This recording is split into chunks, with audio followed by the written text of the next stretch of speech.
Hello and welcome to another episode of the Emperor's Casino, where the Emperor finds himself in a bit of a lightly lit forest.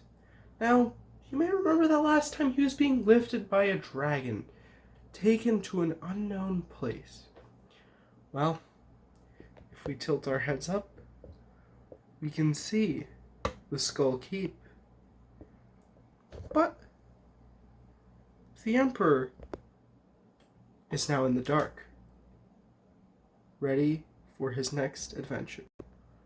Now, at the moment, we do have minimal light, but the problem is that the Emperor, with his age, is not really seeing too well. So it would be hard to really think against the Emperor for not seeing an attack by the dead that walk the forests.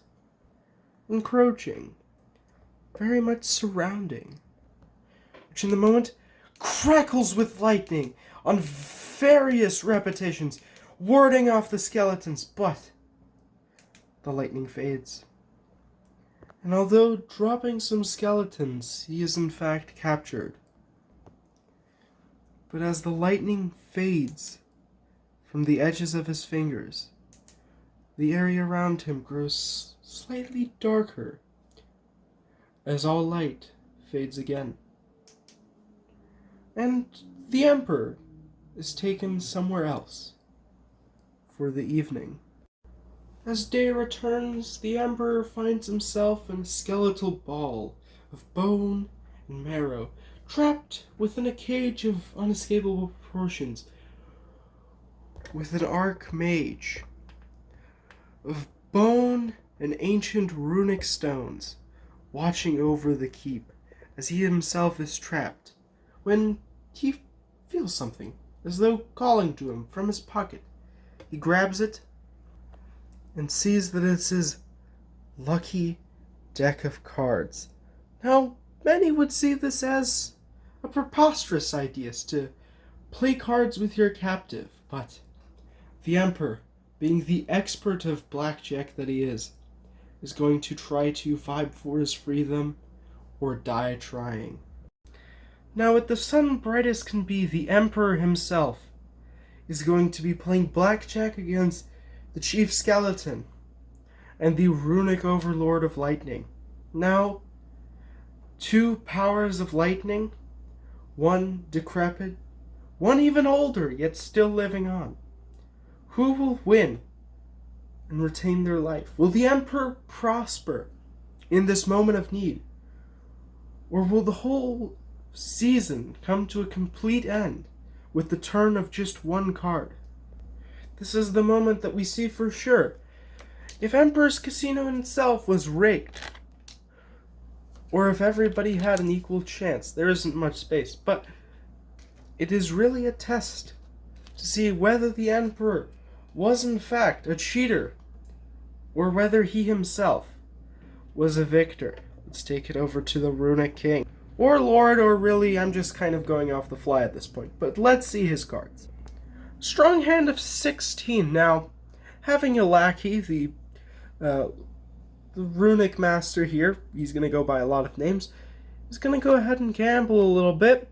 He can get himself up to 17 here, because 11 would just be a mistake, so he can go ahead and draw again. Two aces. We definitely have ourselves an interesting man here, going up to 18. And then 19. What a stark play here. Three aces and putting himself at 19. That is Emperor levels of success right there.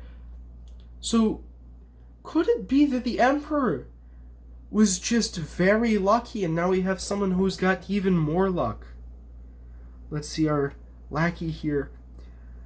The Dark Skeleton, captain of the army here. Master of the elements here, the executioner, the veteran warrior here who's seen more battles in history than anybody could ever imagine. Blackened with age, heartened with mind and soul, he is so ready to do just absolutely anything that the battlefield commands of him, taking loyalty to no one, and could realistically betray the runic king, master, at any point and come out victorious without a shadow of a doubt. Let's see his cards. And just a phenomenal start here. If realistically, it's very likely for him to just pull another ace, but with all that wartime experience, he knows better, that he does not need more. He does not need the gamble because he has already won. Now the Emperor, who 2 cards, a 3 and a 3, which is quite a light hand considering his normal pickups. Going up to 16 with the king, and he Oh dear. The Emperor has made a mistake. As the cards are laid to rest, a game won by the Executioner. So now it is time for the Executioner to do his best and execute. Head on chopping block. The Emperor's reign is over. A clean cut, and the head rolls off. What a finish. And yet, things aren't quite done here. As many would say, victory is not won without total obliteration of your enemies. Because, well, the Executioner had other plans. Kill 2 empires and claim a kingdom. But that is all for Emperor's Casino! The deceased money bag of an emperor is gone. But is the season truly done yet? Find out next time. Probably in 2 years when the season gets another step closer to its finale.